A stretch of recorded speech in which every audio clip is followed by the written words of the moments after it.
Зохиолыг бичсэн П. Алтан туул.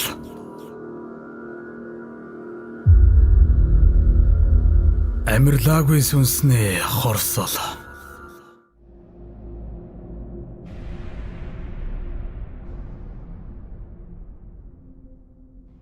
Айл айлаар зарцлагдаж ус зөөж, түлээ түлш аргал хомоол түүж өгөөд, өл залгах хоолон олж, тэрч хүнд зарцлагдан, энч хүнд загнуулж явдаг ноорхоо борохныг 16 нас хүрдэг жил нь хүрээний томхонд тооцогдох пүүсийн эзэн Данжаад Даалиав ихэд тоон саймшрах болж байс хийгээд л пүүсэндээ урьж амтад танзуур Евенгээр дайлах болсонд охин ихэд баярлан байн тэднийхээр эргэлдэх болов.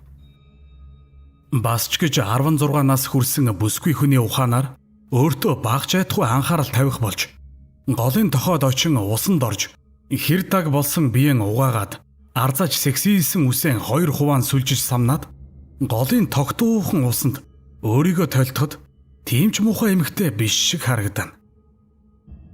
Би энэ өсөж томорхын хэрээр хүүхэмсүү төрхийг олж урган төлжиж буй хөхн урагш товын урагдж нооройсон дээлнийх нь хормойгоор тэгш гойлог хөл цухалцах нь сайхан хүүхэнд нүдэн ухаад өхөөс боцохгүй Данжаадын шунлыг ихэд хөдөлгөн. Бодлоор нь болдог бол охиныг аль хэдийн өөрийн болгоод өвөртөн оруулахыг хүсвч охины өргөмөл их болох 8 жин чавганцаас өөрийн ирэхгүй аимсан эмэгний нүд анхыг тэсэн ядан хүлээн. Учир нь Даалио Данжаад 8 жин чавганцын ганц охин үдсгэлэнт сайхан бүсгүй ламаг торго дурдан үнтэй сувд алт мөнгөөр өөртөө татсаар нэжгэр хурим хийж аваал гэргийгэн болгосон ч хүрээний сайхан бүсгүйг хэн нэгнээс хардаж харамлахын эрхэнд харанхуй өрөөнд хорж харт амхинд мансууруулсаар 2 жилийн дотор өвчнөд баригдсан галзуу нэгэн болгоод настай ээжийнх нь гэрийн гадаа аваачиж хаяхад 8 жин чавганц төрсөн ганц охиноо үхэрийн муухай төрхтэй сэргишгүй хүнд өвчин туссан нэгэн болсныг хараад Данжаадыг хараалын муухайгаар хараан газар самардаж буурал үсээ үхтэн уйлж араас нь шороо самран цацалж байжээ. Үхэрийн муухайжаа хайрын сайхан охиныг минь эд агуурсаар хуурсаар авч суухдаа хайрлна гэж амлаад босхны минь шороог долоох нь холгүй мөлгөж байгаад аваагүй билүүч. Халаг сайхан охиноо чамд өгч бузар бурдхийн туйл болгосон би үхэн үхтлэн чамайг харааж амьдрах болно доо. Үхсэн ч чиний мөрөн дээр тогтож үхэн үхтэл чин тэнгэрийн орноо зорчихгүй би. Хохмой толгойг чин газар дортол тарчилгаад сүнсийг чин там руу аваад явна да. Хүний сүг хомхой сэтгэл хятад чамайг үгээрийн хоосрохыг чин харахгүй ч хөрөнгөн үлдэх өвгөнгүй. Хормойгон хучуулах охингүй.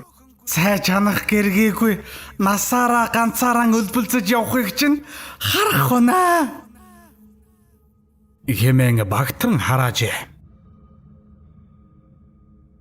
Охин нь төд удалгүй хорвоогийн мөнх бусыг үзүүлж сайхан охиных нь амьдралаар тоглосон Данжаадын пүүсний гадна эмгэн ойрдуу тавьсаар очихдоо өгөр толгой чинь өтөл болсон хойноо өтхорхон хоол болог хомхойлж цуглуулсан хөрөнгө чинь салхинд хийсэж хөөхд нохоон доог болсон хөгшин хятад чи тэжээсэн нохоондоо амдаран бариулж үхэндээ түй чиний дарчилж үххийг хөгшин би нүдэрэн хараад баярлаж хөөрнө бэвэ гэж харахт нь туслах хэдэн хятадаараа эмгэнийг холхон аваачиж хаюулаад ихэд сэжгэлснээс хийдийн мяндагтан том ламыг өрж эмгэний хэлсэн ярьсныг хэлж засал ном хийлгээд санаа намарчээ. Тэр явдлаас хойш удалгүй эмгэн хийдийн хүрдэн дээрээс улаан цурав нэлх охин олоод өсгсөн нь мөнөөхөн Данжаадын харцыг булаах гэрэл охин байлаа.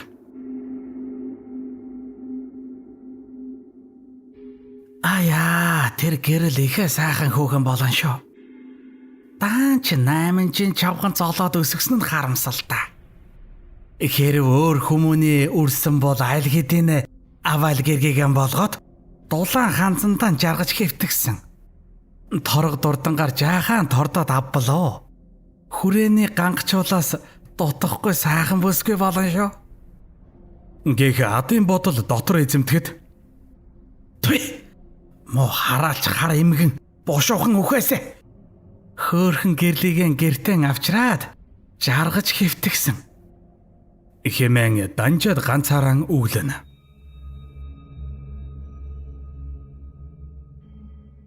Нар бүүдийсэн бүрхэг өдөр 8 чавганц тэнгэрт хальж харж хандах хүнгүй гэрэл охиныг Данжаад гертэн авчирснаар хүсэл нь биелэн сэтгэлийн нар нь гаргашгил болов. Бодсноороо торго дурдангаар хулдан дотор газрын анхлан үнэртэй энгсэг тэргүүтнэр гойход өнөөх уранхай дээлтэй ноорхой хувцастай бор охин биш. Гоо үзэглэн бүрлдсэн сайхан бүсгүй ургах мэт тодроод ирэв. Анхны эхнэр ламааг хордог байсан харанхуй өрөөгөө засаж тогтчуулаад гэрлийг байлгахаар болж ламаатай унтдаг орон дээрэн гэрэлтэй унтаж Эремийн цэнгэл эдлэх болов. Залуухан сайхан эхнэр авсан Данжаад орноосоо босч өрөөнөөсөө гаралгүй Эремийн ажилд мансууран цэнгэн. Хээрийн салхинаас өөр зүйл хүрээгүй бүсгүй туйхан биеийг дураараа эдлэн жаргаж байлаа. Хоног хугацаа харвсан сум шиг өнгөрч нэг мэдхнээ 49 хонжээ.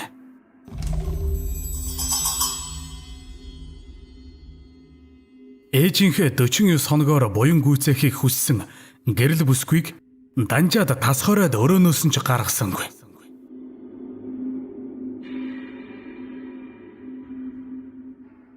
Оройн хоолоо эзэн Данжаад сайхан ихнэрийн өвөртлөн орондон оров.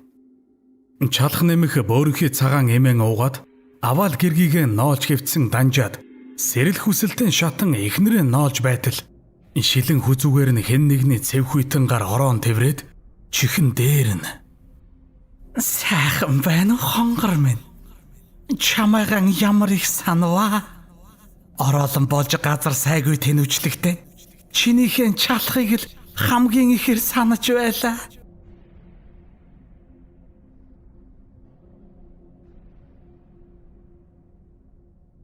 Гэх ламаа хүүхний шингэн нарийнхан хоолой сонсогдоход Данжаад ихэд айн гэрлийг харвал гэрэл биш олон жилийн өмнө насан эцэс болсон ламаа хүүхэн үзшгүй муухай царай гарган Данжаадын доор айглан хэвтэж байлаа. "Аяа, чи юу вэ? Амилсан шулам уу?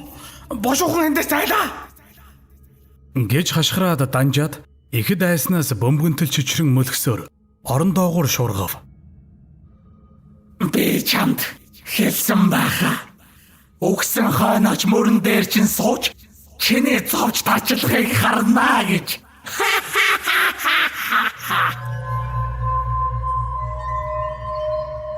Саяхан нас барсан 8 эмгэн хан нэвтлэх мэт гарч ирээд тачхинтал хөхөрөхөд Данжаад орилох гээд дуунж гарсангүй. Үзэшгүй муухай царайлсан ламаа хүүхэн чармай нүцгэн Данжаадын өмнө ирээд урт хумстай ясан ёрдойсон цэв хүйтэн гараар Даалиавгийн хоолойг боож хахир муухай дуугаар тас хөхрөнө.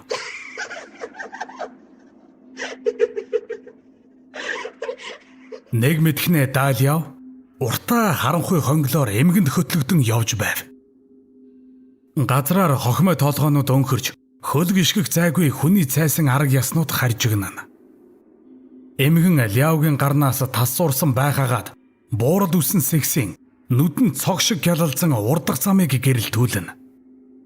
Хэн нэгний хахир муухай дуугаар жингэнэн хөхрөхийг сонсоод эргэн харвал ламаа хүүхний арга ясан толгой Даалиавгийн мөрөн дээр тохогдсон зэвүү муухайгаар хөхрөн явж байв.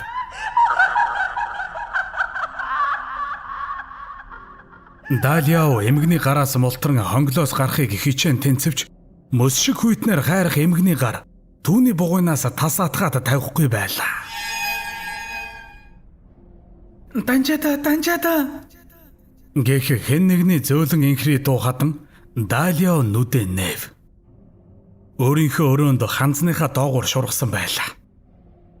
Гэрэл бүсгүй ихэд айсан бололтой нүцгэн биен дээрээ хөнжлөн хагас нөмрөөд Даалиавг дуудан мөрнөөс нь зөөлөн сэгсчиж байв. "Аяа гэрлээ. Сая юу болоод өнгөрвөө?" "Мэдгүй. Та гинтэл муухай орлоод ханзан доогоор шуургаад байсан шүү дээ. Би таныг зөндөө дуудлаа. Аяа, тэр яахаа? Би зүүдэлжээ. Үгүй тэгээд эремийн цэнгэл идэж байхдаа зүүдлээ гэж юу? Та ч унтаагаар загас надуулдаг болоо юу та? Гэд гэрэл ихэд гайхсан. Бас гомцсон өнгөөр хэлээд буруу харан хэвтгэд амьд байгаадаа баярлсан Данжаада. Ай гэрлээ тэгжээ би зүүдэлжээ. Гэд гэрэл бүсгүй араас тэврэн унтав.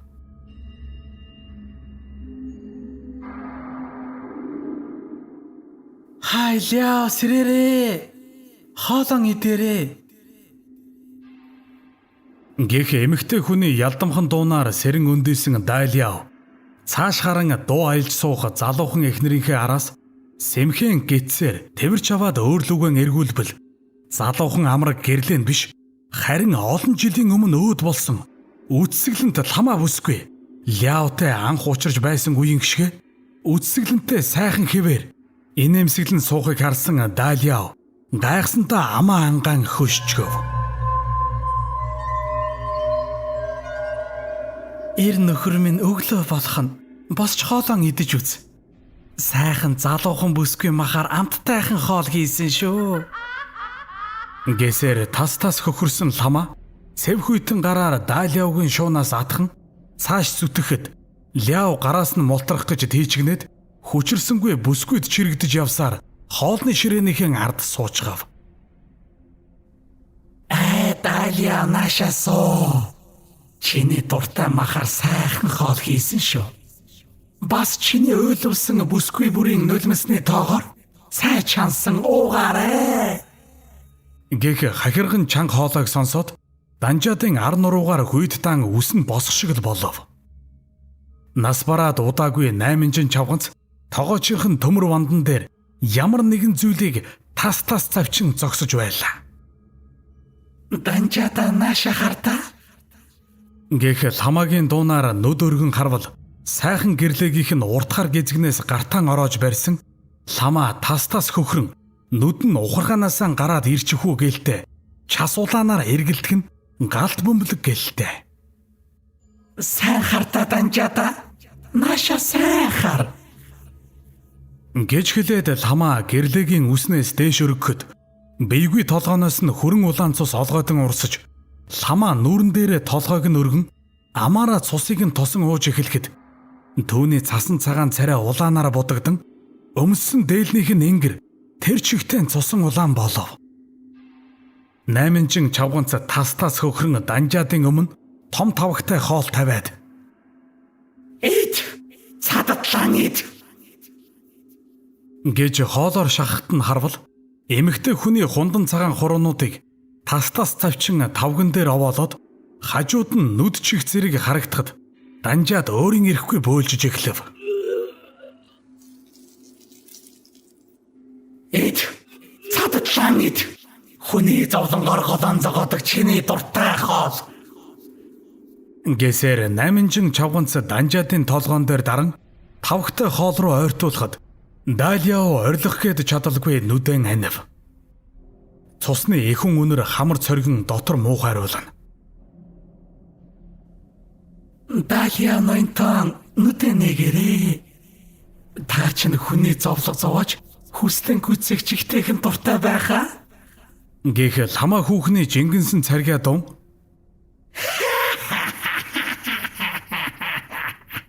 Гэх 8 чавганцын хэржгэнсэн хахир инээд цойрайлах үед "Аяа, би энэ шолмоснуудын гард ингээд өгдөг байжээ. Энэ хүүхэн чавганц хоёрыг өгснийхэн дараа чөтгөр болгыг мэдсэн бол амьдд нь жаахан буян үлдэх минь яалаа да" гэж бодсон Дайлиав амьд гарах арга хайн бодол мухарлана. "Маэж ингээд гэсэн 8 эмгэн Дайлиавгийн аманд хуруунуудыг мөн тасалсан мухар гарыг чихэхэд ламаа хүүхэн араас нь аяганд тоссон гэрлэгийн цусыг цутгахад Данжаад байдгаараа амаан жимийн тэмцэлсэн ч яаж чадсангүй. Ламаа хүүхний үдсгэлэнд төрх өөрчлөгдөн үхэрийн бузар төрхийг олж тал нь халцарсан урт саарал үст толгойноос нь Хөх гал сүмэлзэн нүд нь галт бөмбөлөг адил улааж яс нь хэрзийсэн цээжин дээр нь хүйсээ давтал унжсан хоёр дэлэн хөхн савлаж харагдах үед айхаасаа ч илүү ойн гуцсандан данжаад нүдэн анав. Ай сайхан данжаадан нааша хардаа. Гэх зөөлөн дун сонсогдоход нүдэ нээвэл 2 жилийн өмнө амиа хорлож нас барсан цэмэ хүүхэн онгорхой цээжээ хэрзийлгэн данжаадын өмнө зогсож байхан дээр. Тэ мош оломнууд зайлцгаа. Та нар бол бодит биш. Би зүудэлж байна. Гэж хашгирсан Дайлиав өөрийгөө чимхэж үзхийг хүсвч гар хөл нь хөдөлсөнгүй. Та надад совдон даруулах хоргой өмд өгнө гэсэн шүү дээ. Би танд итгэсэн. Гэтэл та намайг яаснаа хар. Сайн хар. Ариун биеийг минь буртаглаад зогсохгүй. Харанхуй тагцандан хорж хайран амийг минь боснуулсан. Үгүй. Би чамайг алдаагүй. Чи өөрөө л амиа хорлож өгсөн шүү дээ. Чиний үхэл би огтхож хамаагүй. Ер нь та нарын бүгдийн чинь үхэл би хамаагүй. Та нар одоо зайлцгаа. Мош олонснууд амилсан чөтгөрөөд. Хэмээн Дайлио жигтэйхэн багтран хашгирахад эмэгтэйчүүд өөр өөрсдийн хоолоогоор хахир муухай инээцгэн бүгд Дайлиогийн бие рүү шунган дайрцгаав. 3 амилсан шулмаснуудын гараас амьд гарахыг хичээсэн Дайлио мултарч гарах бүхий л арга замыг хайн тарчилж байв. Зүүдлээд байна уу гэхээр үгүй ч юм шиг. Үйл явдлууд нь дэндүү бодтой үргэлжилж байлаа. Миний үгэлт хамаагүй гинэ. Ам тавиад хөрж амжаагүй цогцсыг минь зэрэмдэглэн хамаг хөрөнгөө нуугаад хилийн дээс алхуулсан чинь үнэн бицтэй. Чамаас болоод би их нутгийн хаан биш. Харь танихгүй газрын хөрсөн дор тарчилж хэвтэн. Гэсээр цэмэ хүүхэн ихэд уурлаж байгаа бололтой хамаг биеэс нь хөх гал дүрлзэж урт хомстой гараараа Дайлиог багалзуурдан дарахад гал дүрлзэж байгаа мөсмөт цэлхүйтэн гар багалзуур хоолойг нь шахна. Амьсгал нь ихэд давчтан царай нь хүрэнтэн чинэрсэн Дайлиав цэмэ хүүхний гараас мултрах гээд чадалгүй тэлчлэн ам тэмцэн. Гэнэт бүдүүрч эхэлсэн цүдгэр гидсэн дээгүүр нь хэн нэгний цэлхүйтэн гар гүйж эхлэхэд арайхийн тэр зүгт харвал 8 жин эмгэн мөрийсэн урт хомсаар бүдүүн гидсийг нь хаг зүсэж эхлэхэд Дайлиав хамаг чадлаараа муухай хашгиран муурч унлаа.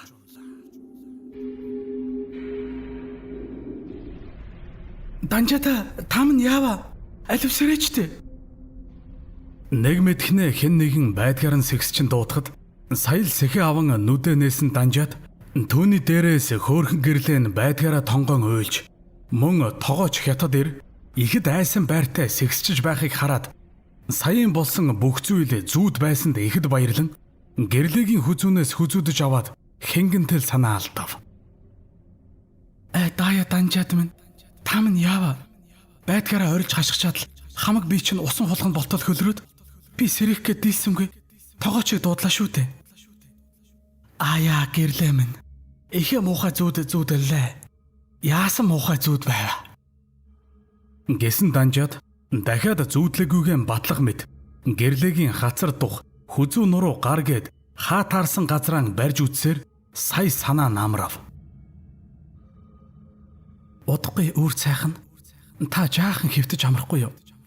Таныг сэрэхсээр байтал шүн өнгөрчлөө. Гэсээр гэрлээ торгон хөнжилдөн шургахад тогооч хятад ирийг гар хэмээн догсон Данжаад бүсгүй хундан цагаан цээж урагш түрэн товойх бомбор 2 хөхийг нь шунаглан илээд орондон шургав. Залуу эмэгтэй халуухан бие цогцос хажуугаас нь төөнөн халууцснаас тийчилж орхисон хөнжил доороос тэгш гойлог хөл цухих нь Данжаадыг эремийн жаргалд урин дуудавч ламаа хүүхэн шулмас болжээ. Би тэр хүүхэнтэй энэ орон дээр жаргадаг байж билээ. Аяа ихэ сайхан хүүхэн байсан шүү. Гэсэн бодол толгойд нь эргэлдэн Дайлио ягаад ч юм ламаа хүүхнийг ихэд сангалзан хөөрхөн гэрлээдэн хөрсөнчгүй бодлогошрон хэвтэв. Ахиад хард харж зүүдлэхээсээ айн унтаж чадахгүй сэрвэлцээр үүр дөнгөж гээгэрмэгц яран босч пүүсийн хашаа тойрон хэсэг алхаад орж ирэхэд гэрлээ хүүхэн унтсан хэвээр байхтуулаа. Ямар их нойртой хүн бэ?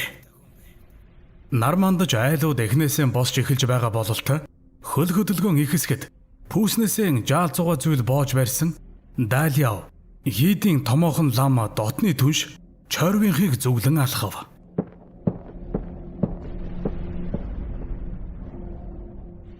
Чойрв ламтан эрт болсон бололтой хоймертон нөмгөн суугаагаад зэрэмгэр жаахан бүсгүй цуухных нь өмнө цай чанаж сууна. Хаяа амар байна уу ламтан? Амар мэндэ. За эн чин даяа данжаад өглөө эрт юу хийж явна да? За таныг жорж ирлээ ламтан минь. За ямар хэрэгээр зоригдоо? Аяа тантай ярих хэрэгтэй байна. Гэсэн данжаад зуухны өмнө суух жаахан бүсгүйг нүд гүйлгэн харахад бүсгүйг гарч бай гэж төгсөн ламтан данжаадыг хажуудaan суулгаад яриаг нь чагнаж суув. Аяа ийм зүйл болоод таныг зорж явна да ламтан минь. Ай тун тоохгүй. Тэд яалтчгүй л шулан болжээ дээ. Төрлөө олоогүй сүнс нь чамааг ээрээд зовоож буй бололтой. Их болсон 6 зүйл хамаг амьтны тусын тул зовсон амьтдын сүнсийг амьрлуулах хэрэгтэй. Хэмээн шахмал бүдүүн хоолоогоор хэлсэн чойрв ламтан данжаадын үнэхээр айж сэжгэлснийг хараад дотроо хөхинээ дээр инээн цээжний хонжоо хийж суув. Өнөөх зэрэмгэр цагаан бүсгүй орж ирээд цай барихад сая л бүсгүйг эгцлэн харсан данжаада. Яасан сайхан хүүхэн бэ? Хэмээн дотроо бодсноо нуух мэт дороо хавчган суудал заслаа. Ерөөс хүрээний өнгөтэй зүстэй сайхан бүсгүйчүүдийг хуруу даран тоолох мэт андахгүй мэдэх данжаад энэ бүдүүн хөгшин лам энэ бүсгүйг хаанаас авчирдаг байна гэж бодсоор ламигч нэг бүсгүйгч нэг харан сууж байв. За данжаада явхуу да. За тэгээд гэсэн данжаад ламыг даган гарахдаа өнөөх бүсгүйг дахин харвал ичиж нүүр нь улайсан бүсгүй доош гарсаар үлдэв. Ай ламтан энэ сайхан бүсгүй юу бүсгүй вэ? Хаанаас ирэв?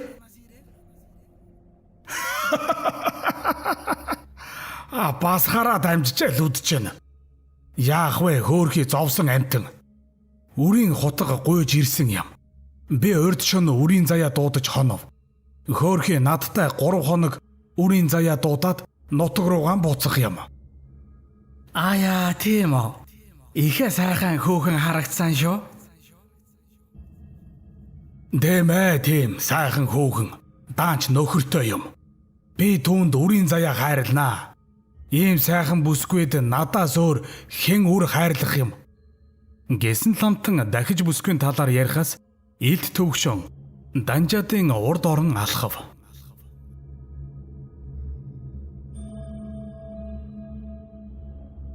Лам авчран чөтгөр зайлуулах баахан ном уншуулж арга засал хэлгээд санаа намарсан Далиав түнш ламтайгаа баахан нариган басчгүй хүүхэмсэг түнштэн сайхан эхнэрэн гайхуулан баахан сайрхав. Гэрт нь хургуулгатан ламыг хүлээгээд гэрт нь суух зэрэмгэр жаахан бүсгүйтэй хэдэн үг солихыг хичээсэн ч бүрэг даруй хөдөөний бүсгүй түүнээс жирэхэд ламын хажуугаас холдохгүй тул тэгсгээд ламынхаас гарan гэрийн зүг явв. Шоломж байна уу, чөтгөрч байна уу? Хамаагүй. Далиав хөө хэнээс жаахгүй. Хийдийн том ламтан чойруугаа байхад хямбгаач. Тэр чөтгөр шулан болсон ч намайг яаж ч чадахгүй. Гэж үгэлсээр пүүсийнхээ үүдэнд ирсэн байлаа.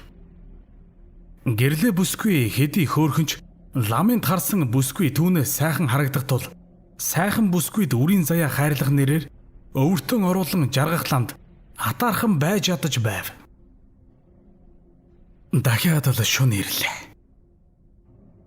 Чөтгөр зайлуулах баахан ном уншуулж засал хийлгсэн ч Тэнгэрт одод түгэн харанхуй ноёлоод ирэхэд Далиав өөрийн ирэхгүй жирхэн байсан ч шавар тагцны сараалчин цонхоор цухих сарны гэрэлд эр нөхрөө хажуулахыг нь хүлээн нүцгэн хөвтөх хөөрхөн гэрлэ бүсгүй хасын цагаан гуйн цавцаан цайрч хоёр гуйныхын завсраар лянхуан дэлбэ мэт нууцын орно нь тэрүүхэндээ харлан хоёр хөхн сэрийн төрж эремийн цэнгэлд орин дуутахад нэг их санаа алдсан Далиав цагаан үрлнээсээ хоёрыг амандан хийгээд залуухан эхнэрийнхээ халуухан биеийг энхрийлэн илбэж үнсэн таалсаар шөнийн жаргалдаан шомбон оров.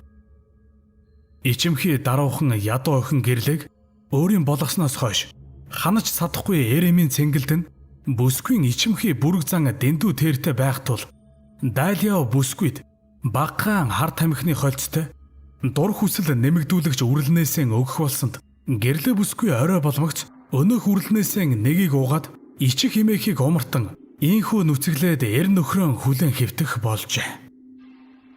Нас ахих тусам чалхан муудах болсон Далиав чалх сайжруулах үрлнээсээ нэгийг уудаг байсан ч энэ удаад хоёрыг уусан нь шүн унталгүй эхнэртэйгээ жаргасаар үүр цайхыг харахыг санаарахсных байлаа. Шүн унтгал юм бол амьсан шоломнуудыг зүүдэлж тарчлахаас айсандан сөрөг арга хэмжээ авсан нь энэ байв. Гэрлэ бүсгүй улмал янаг тачаангүй болжээ. Дээрээс нь даран байдгаараа амьсгаадах Данжаадын бүдүүн биеигч Эстон тачаадан гянаж эвэн хөдлөн.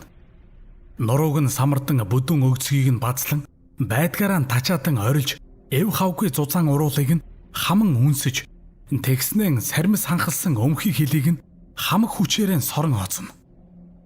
Залуу эхнэрэн шунан тачаадах тусам Данжаадын сэрэл мэдрэхгүй дээд цэгтэн тулан эгээл хоёр биендээ уусан орох адил тачаадан эремийн цэнгэл эдэлж байснаа өөрийн ирэхгүй тамирдан зүрхэн цээжэндээ багтаж ядах адил савлсаар сулбайн унсанч чалах сайжруулах үрэл хоёрыг давхарлан уусандаа болдоггүй борн гантай адил боссон хэвээр байх тул эхнэр нь эр нөхрийнхөө ядраад унсныг ч мэдрэгч сөхөөгүй дээр нь гарч суугаад янаглан цогчож тачаадан орилж гарав. Данжаадын тарих толгой манран зүрхэн байдгаараа салгалан цогчож эхнэрээ дээрээсээ буугаж хичнээн хэлхийг хүссэн ч үл чадан аман ангалзан нүдэн анин хэвтэн. Ядарч сулдахыг үл мэдэх халуухан насан дээрээ яваа залуухан бүсгүй дээрээс нь хар тамхины холцтой дур хүсэл бадраагч үрэл идчихсэн тул дотроосоо л дур нундран нөхрөө ёстой эдлэг шиг л болж байв. Тарих толгой нь манаран юу болоод байгааг мэдрэх сөхөөгүй болсон Далиав нэг мэдхнээ жигтэйхэн жингүйдэх адил болоод бие нь хөвөөд эхлэх шиг болох үед ингээд үхдэг байжээ. Энд ямар тэнэг бүсгүй вэ? Эр нөхөр нь үхэх гэж байхад ямаа шиг орлоод дээр цогчоод байх юм. Хэмээн ядруухан ухаандан бодоод үг хэлэхэд чадалгүй аман ангалзаад ухаан балартав.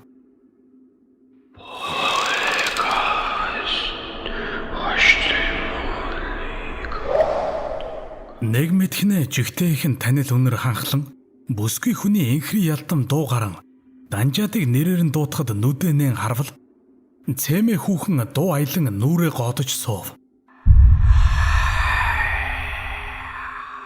Далиавгаас өөр хэний ч үл мэдэх ургамлын англин үнэр ханхлан өнөөх ургамлын үнэрт бүсгүй мансурсан бололтой дуу аялан тэрүүхэндээ ганхан.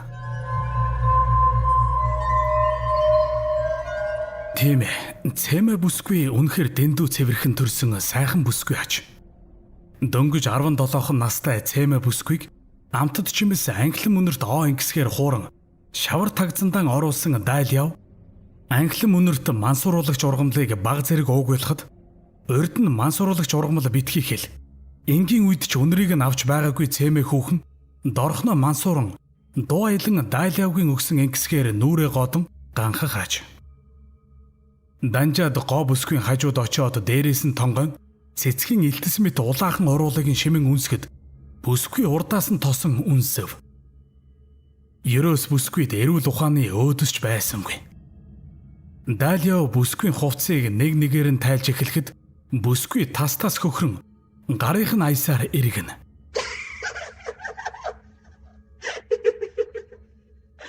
Дөнгөж цэцэглэж эхэлж буй жаахан бүсгүйн халуухан бие Данжаадын сэрлэг гижигдэн байж ядна. Бүсгүйг бүрэн нүцгэлсэн Далиа хүүхнийг өргөн ханзруугаан хөтлөхөд бүсгүй дуртаяа хөтлөгдөн явав. Далиа хүүхний уруулыг шимэн үнсэж хөх өгзөг гоёыг нь илбэн цагаахан цээжин дээгүүр нь үнсэн таалж эхлэхэд төрлөх зөнгөөрөн сэрэл мэдрүүхийг хөдөлсөн бүсгүй гиншин дуугарч нуруугаараа хотон бомбон хоёр хөхөн сэрийн хатуурна. Үс нь ургаж гүйцээгүй эмзэгхэн дэлбэн ягааран харагдахад Далиа доошлон хэлээрэн таалж эхлэхэд бүсгүй тачаатан ёолж хоёр хөлөө алцсан Далиагийн толгойг улам доош даран янцаглана. Бүсгүйн хоёр хөлийг мөрөн дээрэн шидсэн Далиа гантатал боссон болдоггүй боройгоон ягааран харагдах эмзэг эргэтэн рүү байдгаараа чихэн оруулахад байдаг чангааран орилсон бүсгүй нэгэн сайхныг мэдэрсэн бололтой угтуулан хөдөлж эхлэв. Зэрэгт явсан хайртай залуудаа ариун нандин биеийн хадгалж байсан жаалхан бүсгүй ийхүү хөгийн Данжаадын орхинд автан охин хонгор насаа өөрөө ч мэдэлгүй алдаж орхив. Хэдийгээр охин хонгор насыг нь буртгалсан ч ганцхан шөнийн жаргалд юугаач мэдэхгүй мансуурсан хүүхэн Далиауд нэг л хангалттай санагдсангүй. Нүдэнд нь торсон сайхан охтыг энэл өрөөндөө авчран мансууруулад шөнжин буртаглан үүр гэгэрхийн алдад хувцлаад явуулдаг зуршилтайч бусдаас илүү төрсөн цэмэр хүүхнийг явуулмааргүй санагдан бас ч онгон ариун биеэ өөр хүнд хадгалж байсанд нь өшөрхөн цоо эрүүл биеийг нь эзэмдмээр адын хүсэл төрөөд болсонгүй тул хамаг хувцсыг нь боож зарцтаан өгч явуулаад чармаа нүцгэн бүсгүйг сэрхийг нь хүлээн хэвтэж байв.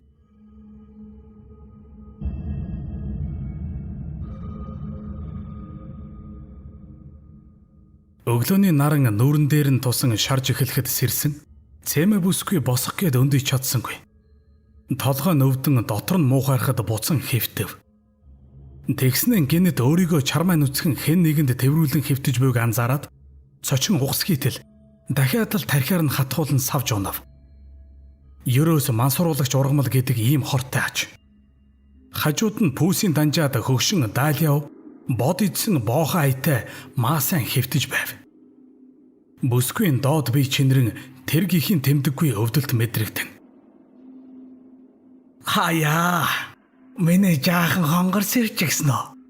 Өрд чон ихээ сайхан байсан шүү. Гэд Данжаад өмхий ханхалсан амаа анган хэлбэр галбиргүй зузаан уруулаараа үнсгээр цорвайхад битгий хуц мо өмхий ухна хэмээн хашгирсан цэмэ Данжаадын цэлцгэнсэн шар нүүрэн дундуур тас хийтэл алгадаад авав. Аяа битгий уурлаа.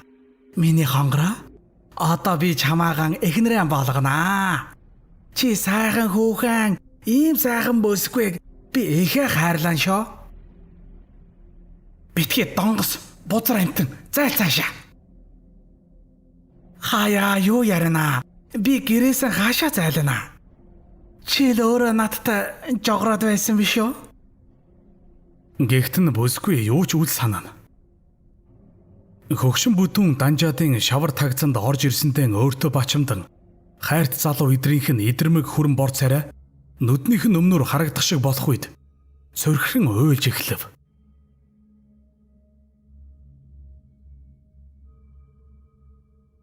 Ээждээ жаахан бор явэн авч өгөхөөр Далиаугийн пүүсэнд ортол Далиау түүнд зөндөө их явэн өөр олон амттан өгөөд бөхөлзөж нахилцсан инээж маргааш ирээрээ гэд гаргасансан. Маргааш нь дахиад очтол дахиад л зөндөө амттан өгсөн. Харин ээж нь ихэд дургүй байж дахиж тийшээ битгий очоорой гэсэнд өчигдөр ээжээсээ нуугдан байж ирсэн. Далиаугийн өгдөг өнөөх тансаг амттан дахин идэхийн тулд шүү дээ. Гэтэл Далиау чи ихэ сайхан бүсгүй байна. Надад ихэ сайхан ингэсэг биш үү? Би түүнийг чамд өгваа. Чи нааша ирээ. Хэмээн дагуулсаар энэ өрөөнд орж ирсэн. Өрөөнд тийм гэхийн аргагүй сайхан үнэр анхилж байсан. Далиау түүнд ингэсэг өгсөн. Бүсгүй өөр юу ч санахгүй хач. Хайртай залуудаан өгч чадаагүй ариун нандин бие харийн бүдүүн хөгшин Данжаадад алдсандаа бүсгүй өөртөө гутран Дотоод сэтгэл нь тэр гэхийн тэмдэггүй тэлчлэн. Уурандаа багтран дээр нүдэн уйлах чармаа нүцгэн бүсгүйг харан баха хангах Далиауд нэгэн сонин мэдрэхүй төрхүйд бүсгүйг даран авч орилуулсаар уруул амыг нь үнсэн тааж эхлэхэд бүсгүй байдгаараа эсэргүүцэн төрхөн биендээ баймгүй чадлаар эсэргүүцэн ноцолдовч мунаг гэрийн бүдүүн биеийн доороос мултарч чадсангүй. Далио бүсгүйг байдгаар нь чарлуулан зүтгэсээр бүдүүн биеэрээ дээрээс нь даран хоёр гарыг нь толгой дээр нь зөрүүлэн барьж нэг гараараа ичимдэг эрхтнийг нь илэн тааж амьсгаадаж эхлэхэд бүсгүй байдгаараа тэлчлэн орилж шарлан эсэргүүцэх нь улам таатай. Омголон залуу бүсгүйн эсэргүүцэл түүний сэрлийг дээд зэгт нь хүргэж ичимдэг эрхтнийг нь хуруугаараа таалж нэг оруулан нэг гарган хэсэг оролцсноо гантайтал боссон эрхтнээ орилуулан хийж байж орхиод амьсгаадан хөдөлж эхлэв. Бүсгүйн арга барагдан нүднээс нь том том нулимс бөмбөрнө. Аяа миний хонгороо битгий ойлваа. Би чамдан сувдан даруулах хоргой өмд өгваа. Чи түүнийг өөр нэгэнд өгваа. Хэмээн үүглэх Далио чивэл түлэн дуусгаад босч явхад цэмэ бүсгүй хэсэг уйлж хэвтснээ дахиад ороод ирэхээс өмнө явъя гэж сэтгэхэд бостол түүний хувцас нь байсангүй. Энхүү Далио бүсгүйг харанхуу тагзандан хорин дур хүслэн хангасаар нилээд хэд хоног болов. Бүсгүйн ааг омог дарагдан эсэргүүцэн тэмцэлдэх нь үгүй болоод ирэх үеэс дур сонирхол нь буурсан Далио нэгэн шөнө хүүхэнд даавуу нөмрүүлээд "Аяа цэмэ, би одоо чамдан насаар чинь хэрэглэх, совдон даруулах хоргой өмд өгваа. Чи түүнийг бусдад таран амьдрваа" гэсээр дагуулan гарахад "Ашгүй энэ газраас гарах нь" гэж баярлсан цэмэ дагаж явав. Гэтэл тэрээр түүнийг өөрийн зарц хэдэн хятад эрд оруулж өгөөд "Наад эмдэн совдон даруулах хоргой өмд хангалттай ихийг өгөөрэй" гэж тушаагаад гараад явчихав. Совдон даруулах хоргой өмд гэдэг нь бэлгийн замын халдварт өвчин гэдгийг мөн хүний нутагт харц барлаг хийж буй тэдгээр ирчүүд бүгд бэлгийн замын халдварт өвчнөтэй гэдгийг хөөрхий бүсгүй яахан мэдэх. Чонын савраас гараад барын аманд орсон хөөрхий эмэгтэйг баралгууд шөнжин ээлжлэн буртаглаад өглөө эртлэн ажилдаа гарцгаахад хангалттай доромжлогдсон их хэмжээний цус алдан үхлүүд хэвтэж байсан цэмэ хэн нэгнийх нь хөлийн оролтоор өөрийгөө боомлон нарт ертөнцөөс оджээ. Хэнд ч гэм хийгээгүй цэл залуухан хөөрхий бүсгүй сайхан төрснийхөө шийтгэлгэлтэй ийхүү нарт ертөнцөөс одоход дотор газар руу бараагаан явуулах гэж байсан Далио түүний дотор гэцгийг нь гаргуулад хөндөй цээжинд нь баахан алт мөнгөн эдлэл хийж оюулаад хилийн дээс алхуулжээ. Ши янгууны хайлсан мэт өөрийн хийсэн бузар үйлэн нэг бүрчлэн харсан Далио чухам хаана ирчгээд байгаагаа ойлгосонгүй. Хэн нэгэн ихэд гашуудан уйлах шиг болох үе саяхан дуу аялан гоодож суусан сайхан хүүхэн цэмэ уйлж байв. "Аяа, би хаана нэ? Чи тамд байна. Миний хоромжинд байна" хэмээн саяхан инхри ялдам хоолоогоор дуу аялаж суусан цэмэ хүүхэн чахарсан хахирхан хоолоогоор хэлээд эргэн хартал торгон цамцныхын цаанаас онгорхой цээж хэрзийн цээжнээс нь чөтгөрийн хөх гал сүүмэлзэн. Хавирга нурууны яснууд нь ил хэрзийн харагдаж хэвлийн хөндөөгөр нь дүүрэн өт хорхой харвалцана. Нүднийх нь ухархай харлан хамрынх нь оронд онгорхой нүх харагдана. Цайран харагдах хацрын ясан дээгүүр нь цусан судал урсан. Далиогийн зүрхэн цээжиндээ багтаж сөхөн оволцож нүдэ аних гээд чадалгүй бүлтээсэн чихтэн гацаж орхиход хамаг биеэрээ өт хорхой цувуулсан цэмэ Далиог чиглэн ирээд цэлцэлсэн шар хацар дээгүүр нь ясан хэрзэж хумсан махин ургасан гараараа хүй торгуулан илбэхэд Далио өөрийн ирэхгүй огуулан энэ намайг яах бол гэсэн шиг харав. Цэмэгийн арга ясан гар Далиог багалзуурдан авч урт хумстай хуруугаараа хүй торгуулан ирвэнүүлсээр доод эргэтэн рүү нь явуулахад Далио орилох гээд ч чадсангүй. Түүний гарын үе болгоноос нь өт хорхой морилсан Далиагийн биед хүрэхэд нь гарнаас нь унан наалдаж байв. Ичимдэг эргэтнийг нь гаргаж ирээд цэлхүйтэн ясан гараараа атгахад тэр гихийн тэмдэггүй өвдөлт мэдэрсэн Далиав орилго гэтэл дуун гарсангүй. Дэмил нулимсан урсан. Час хийсэн аимшигт өвдөлт мэдрэгдэж Цэмэ хүүхний гарт Далиагийн төмсөг атгагдан гарсан байлаа. Аимшигтай чахарсан инээд сонстон Цэмэ хүүхэн түүний төмсгийг шажигнуулан зажилж эхлэхэд хоёр завжаар нь цус уурсан онгорхой цэжнийхэн нүхээр эзэн төмсг нь унаж харагдана.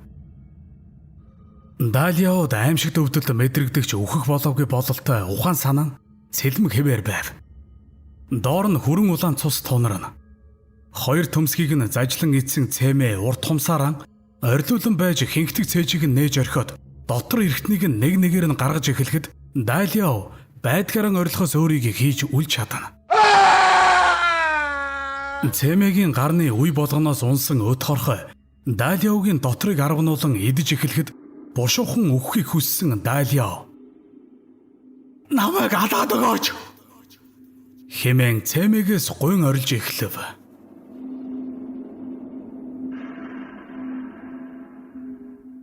Эремийн ажилдаан улайран жаргаж байсан Далиав нүдэ тас анаад "Намайг алаад өгөөч" хэмээн орилох тул гэрлээ бүхий л эрдмээ шавхан сүүлдээ ихэд ядраад сул байн унав.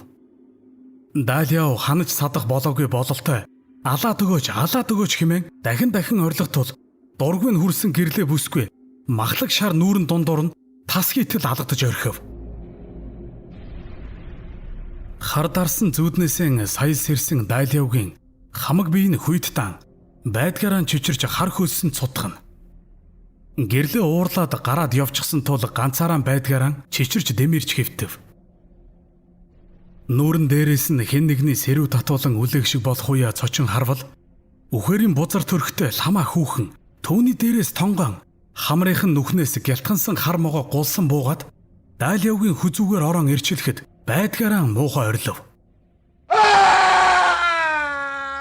Хөлийг нь хэн нэгэн гжигдэг шиг болоход харвал 8-жин чавганц цээжээ хэржигнүүлэн хөхөрч байв.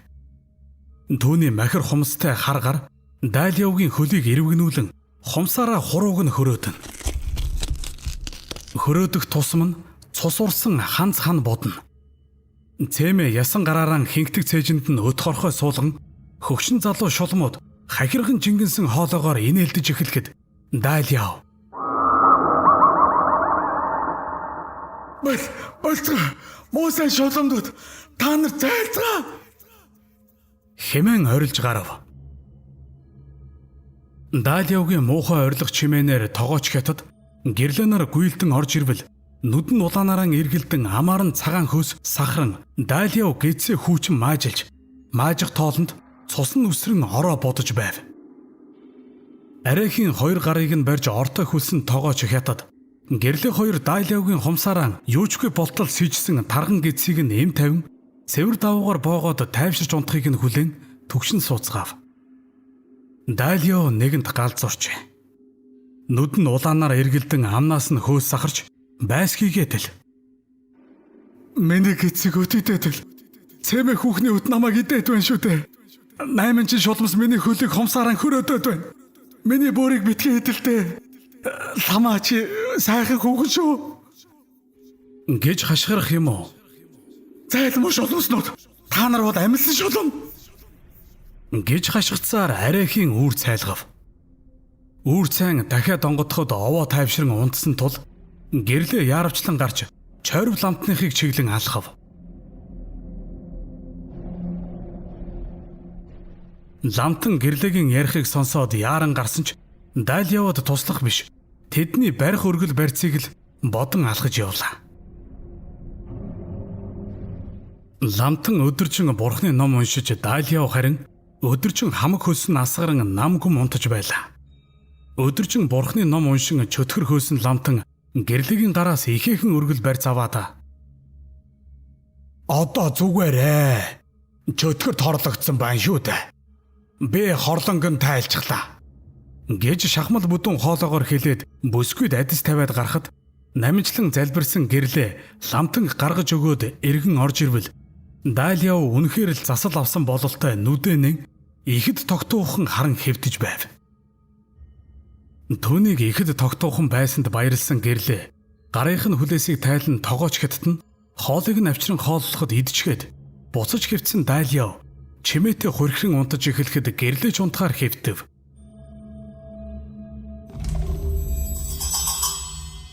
Шөнө дунд болжээ. Далиав унтаж байснаа гинэт сэрэв. Тагзанд нь харанхуй нөмрөн чимээгүй ноёрхох тул бушуухан босон гэрэлтэй газар олохоор гарав. Өнөөх шоломнууд дахиад ирсэн бололтой зөвөн муухай хоолоогоор жингнэлдэн инээлтэн. Бушуухан гадаа гарсан Далиав сарны гэрлээр хань татан зогсоно. Гэнэт гэцээр нь эрвэгнэн захтнаж эхлэхэд харвал дүүрэн өт хорхой харвалзаж байв. Бушуухан өтнүүдийг түүж хаяхгүй бол хамаг биеэр нь дүүрхнэ гэж бодсон тэрээр хумсаараа маажлан унгаж эхлэв.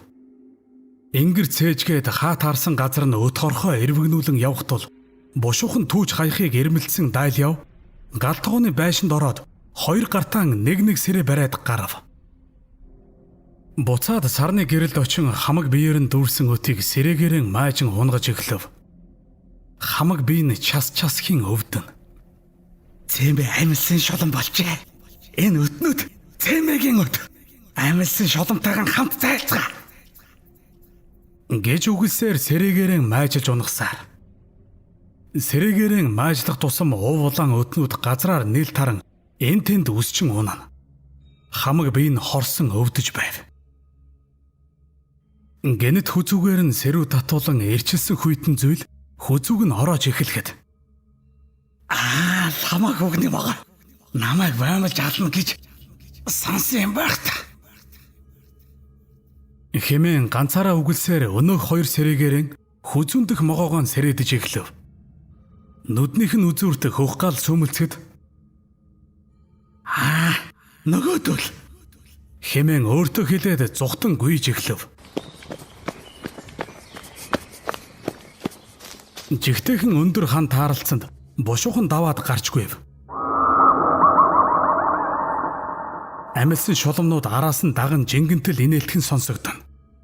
Гүйсээр л байлаа. Гэнэт хар яр хийх чимээ гарч Далиав муухай хашгираад жигтэйхэн хөвдөлтийг мэдрээд амьсгал тасрав. Тэр шөнө нь гэрлээч тэр Далиавгийн баруун гар болох тогооч хятад ирж нам унтжээ. Өглөө болсон хойно хүмүүс шуугалтахад сэрсэн гэрлээ Далиавг ханзан дээр нь байхгүй байгааг анзаараад бушуухан хувцаслан гарав. Пүүсийн хашаан дотор баахан цус энд тэнд туслан хатсан байлаа. Бүгд л юу болов яав хэмээн шуугалтсан ч хинч учрыг нь олсонгүй. Далиавг хашаан дотор хайгаад олсонгүй.